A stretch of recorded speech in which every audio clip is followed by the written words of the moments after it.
Vladimir Lenin once said, there are decades where nothing happens, and there are weeks where decades happen. I think he was describing 2026, because right now everything is happening all at once. There's an active military conflict that has already rattled the global financial market and sent energy prices surging. Consumer confidence in Canada has just hit one of the lowest readings in years. People are nervous and they are pulling back. Financial markets have been volatile in ways that remind a lot of people of moments they would rather forget. And US tariffs are reshaping how Canadians trade with their largest partner. And nobody knows exactly where this story ends.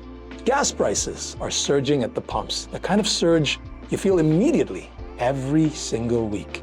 And fixed-term mortgage rates, which had finally started to come down, have quietly started climbing up again.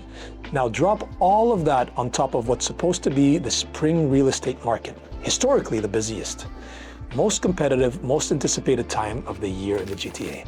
So here's the question I want to put on the table. All of these forces, the conflict, the confidence, the collapse, the volatility, the tariffs, the gas prices, all of them going head to head with the spring market. And who do you think will come on top? This is exactly what we are going to be working through today. And I promise you, the answer is more nuanced and more hopeful than anything the headlines are giving you right now. I've been having a lot of conversations recently with investors, with buyers, and people who are sitting firmly on the sidelines. And a version of the same concern keeps coming up. They say that the oil price shock is going to drive the market into a recession. We have seen it before. It always ends up the same way. I want to take that seriously because it's not an irrational fear. Let's look at the historical record. Every major oil price shock in modern history, 1973, 1979, 1990, and 2008, was followed by a recession. That pattern is consistent and it is real. So the concerns, they make sense. The precedent is there. I want to push back with a very specific nuance from CIBC's Chief Economist Benjamin Tal. It's not the oil shock that causes the recession. It's the response to it. When energy prices spike, inflation rises, and when inflation rises, central banks, the Bank of Canada and the Federal Reserve, historically respond by raising interest rates aggressively because their mandate is control inflation, and it works. But the side effect of that speed is that you strangle the economy. Borrowing becomes too expensive. Businesses stop investing. Consumers stop spending. And that is what tips the economy into a recession.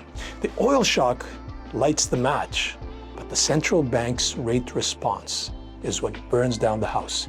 So what has actually happened this time? 10-year government bond yields, which directly influenced what you pay on your fixed-rate mortgage, have risen by approximately 40 basis points since the conflict began. 40 basis points, yes, that has nudged fixed mortgage rates up. And yes, that matters to buyers, but 40 basis points is not a rate hike panic. It is not a repeat of 2022. It's a measured, contained market reaction for institutions that are watching carefully but are not running for the exit. The Bank of Canada has not pressed the emergency button because the data does not justify it. And if you want further confirmation that experienced capital is not treating the oil shock as permanent, look at the oil sands. They were not revived. Energy companies didn't race to dramatically expand production capacity because seasoned investors know oil shock historically do not last long enough to justify the scale of capital commitment. Without the geopolitical conflict, Benjamin Tal believes that the Bank of Canada would very likely have cut interest rates again. We would probably be looking at a benchmark rate lower than 2% right now. The recession fear is understandable, and the historical mechanisms behind it is real. But the trigger, the aggressive central bank rate response, has not been pulled, and the evidence suggests that it may not need to be either. Here's something that makes this oil shock fundamentally different from the ones that your parents have lived through. We are dramatically more energy efficient today.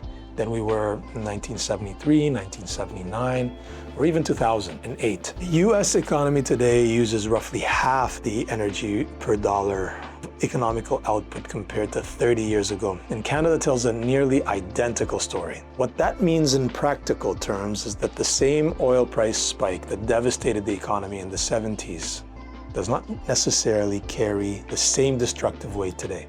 Our economy is less exposed. The transmission from energy shock to economical damage is weaker than it was before. So when you hear people say, oil is up, recession is inevitable, they are applying a 1970 framework to a 2026 economy, and the variables have definitely changed. But this is where it gets very interesting. There's a paradox buried inside the efficiency story.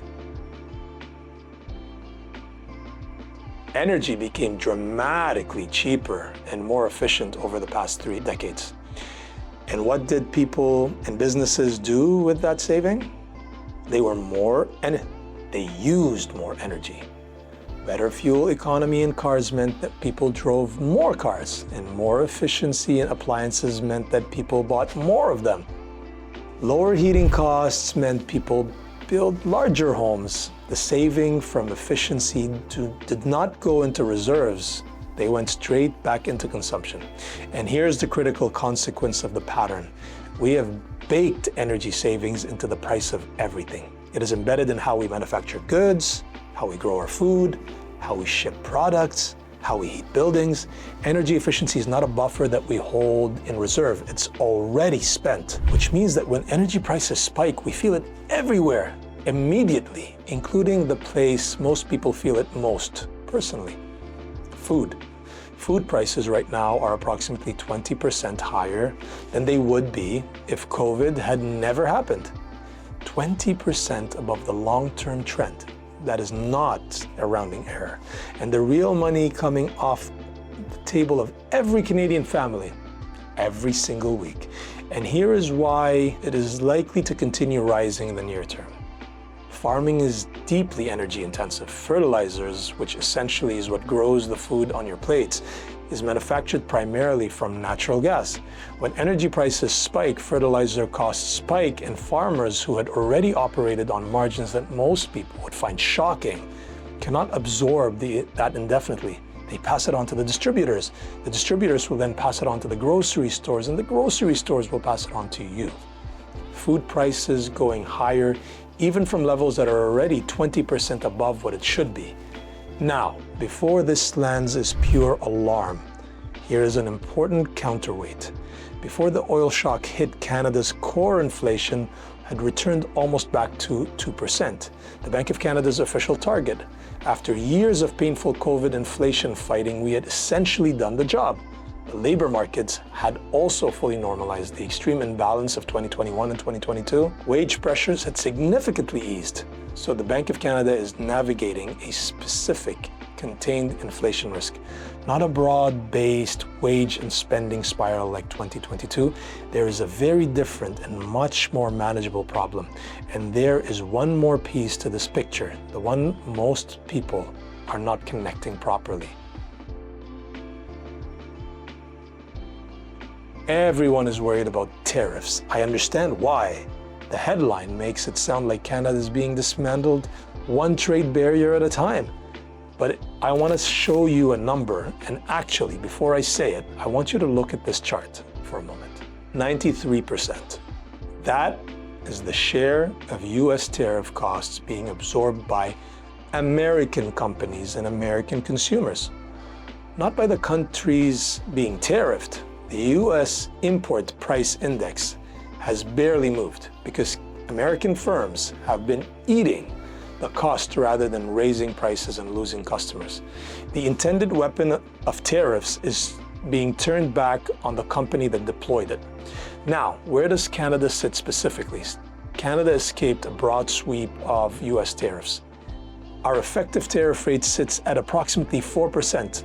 Other countries are facing 12% or more, and we are not the same position as most of the world right now. Yes, sectors like steel, aluminum, and the auto sector have taken a real hit. Those workers and those communities are genuinely feeling it and deserve acknowledgement. But the broader Canadian economy, the picture is considerably more sheltered than the headline suggests. And Canada is also slowly diversifying, more exports flowing to China, Europe, and the rest of the world. Gradual and measurable moving. And here is the geopolitical wildcard that almost no one is connecting. The Iran conflict is pushing energy prices globally. This is inflationary for the United States. When you are already managing domestic inflation, you cannot easily justify continuing a tariff war that makes everything even more expensive for your own voters. In a strange way, the crisis that is scaring Canadian buyers is also quietly creating leverage for Canada at the negotiation table. The world is genuinely complicated right now, but when you actually look at the data carefully, it is a lot less terrifying than the news would have you believe. So, what does all of this mean to the actual Toronto real estate market? What are the March numbers showing? And what should you be doing about it? This is exactly what I'm going to go through in our next video. Some of the numbers are going to genuinely surprise you. Make sure that you are subscribed, and I will see you in part 2.